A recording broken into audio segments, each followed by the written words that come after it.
When my husband and I were trying to conceive, I tried everything, all the old wives' tales, you know, putting your feet up after sex, making sure it's at a 90-degree angle. As a matter of fact, I remember the exact moment that my son was conceived because I said to my husband, "Oh my God, did you actually do it inside, you stupid idiot?" I was never actively going for it. My son was a happy mistake.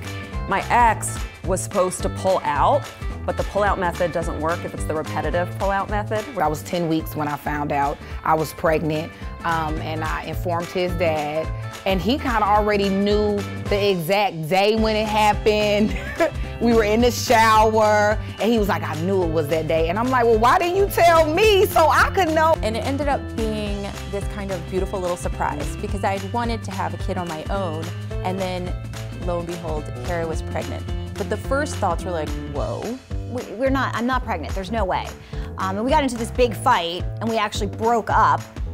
But then we got back together like 2 weeks later, because I called him and I was like, "Oh my God, guess what?"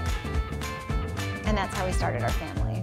Is the child gonna come out healthy? Because I didn't know. Because you know, 10 weeks, that's a long time. And let's talk about how many happy hours, that's at least, happy hours on Friday, that's at least 20 happy hours we're talking about that I went to. And then I started to see these young women walking by that were like really thin and just like youthful and free, and I was like, oh boy, I'm not gonna have that freedom anymore. And then I would look over and I would see couples, it's like, oh, dating, that's not gonna be a thing I do anymore. When I first brought him home from the hospital, I was up every half hour just making sure he was breathing right. And if he started crying, I picked him up right away. I think all of a sudden you're like, I don't want to be responsible for raising a serial killer.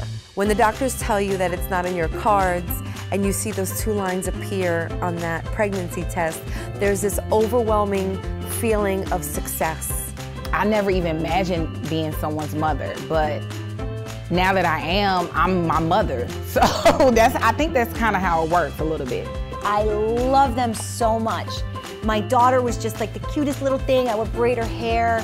I just miss those times. It's like her birthday is my big celebration of like, I did it again. She's here, she's alive. You will never love anything or anyone more than you love your child. It's really like having your heart outside your chest. And he's actually been amazing in allowing me to see the beauty of life again, because I can look at him and see how beautiful he is, and it reminds me that life is beautiful and always worth living.